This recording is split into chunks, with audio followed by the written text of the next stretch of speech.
Welcome back to the channel, everyone. My name is Anne, and I am the home bartender.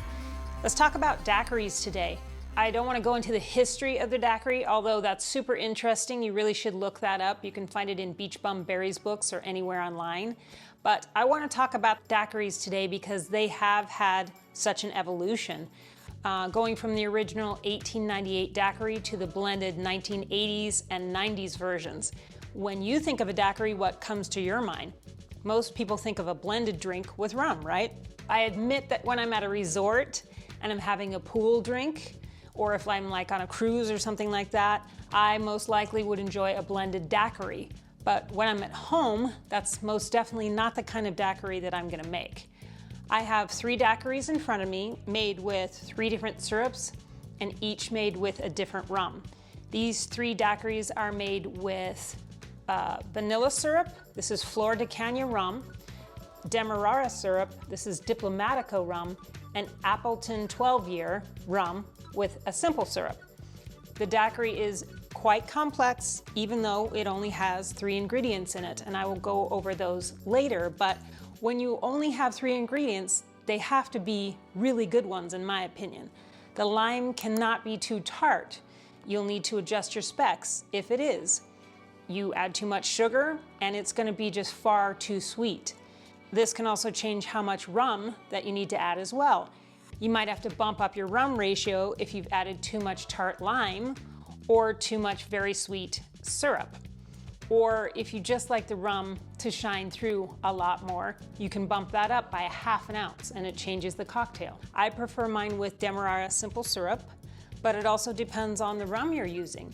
If you're using fairly sweet rum in the first place, Demerara syrup may just be too much for the cocktail. If you're using a white rum, then simple syrup may not be enough sweetness. So I encourage you today to just start making them and trying them. This is the base of so many great cocktails, and it's a great base to build on as well. So I'm gonna try this first one.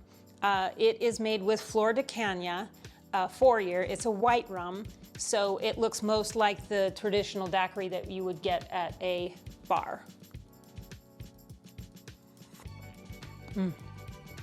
It is really good. So for me, this rum has woodsy notes.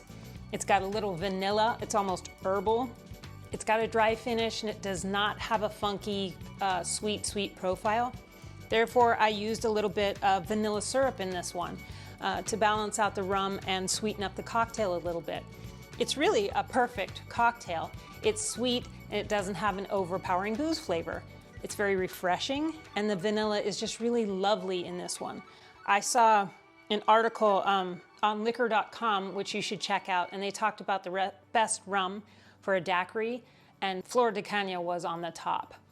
The next daiquiri that I made is made with Diplomatico rum. This rum almost has nutty notes, but with sweet and caramel baking spices, cinnamon. It's slightly fruity, and I use the Demerara simple syrup in this one. That is so good. Because it has those woodsy notes, I like to use that Demerara simple syrup. I think it complements the rum really well.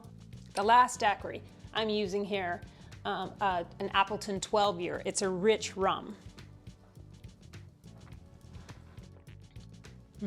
That's super yummy too. The rum does have deep caramel or brown sugar molasses notes. It's almost woodsy as well, but in my opinion though, it's not as sweet in the profile department as it is rich and full-bodied. Tell me in the comments if you have a different rum that you like to use. Just give me your opinion. This does have a hint of the banana funk that Appleton is known for. It's great to use in a rum flip because it pairs well with egg and goes well with cream of any kind. I made that Parisian blonde right after Christmas with the 12-year. It also pairs well with the orange notes in that. It's got a rich toffee quality, and so I use the simple syrup here because it is a richer and deeper flavor rum. I think it doesn't need flavored or a 2-to-1 simple syrup. So 3 different cocktails here with 3 different rums and syrups creating different flavors. with the base specs being pretty much the same.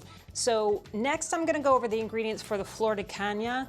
I'm gonna shake that up for you and give you the ingredients coming up next.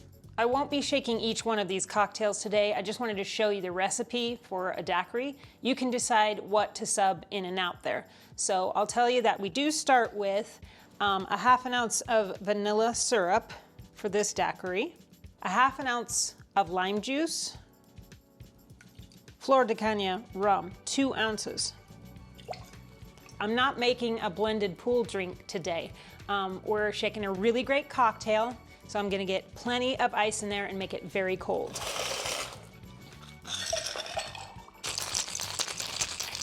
All right, let's get it into our coupe. And that is our daiquiri, no garnish. So that's the basics of making a daiquiri. It's really up to you what you put in it. It's a great drink to move away from those big box rums like Bacardi and Captain Morgan's. Honestly, I don't even use those anymore.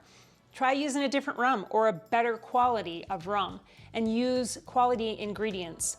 It's really worth the money. Rum is a super complex but fun journey. It's really exciting to me. If you're just beginning that journey, let me know in the comments. Do you remember how your first daiquiri tasted? Let's talk about that in the comments as well. And remember, I'm over on Instagram at homebartenderann, and I also use the hashtag picture in a recipe, so follow me over there. Let me know if you have subscribed to the channel. I would love to welcome you. Thank you to all of my returning subscribers. I really appreciate every single one of you. Remember, subscriptions are free, and so are smiles. And that's about it for me today. So join me next week here at my home bar and we'll make another exciting cocktail. Until then, see you next time. Be well.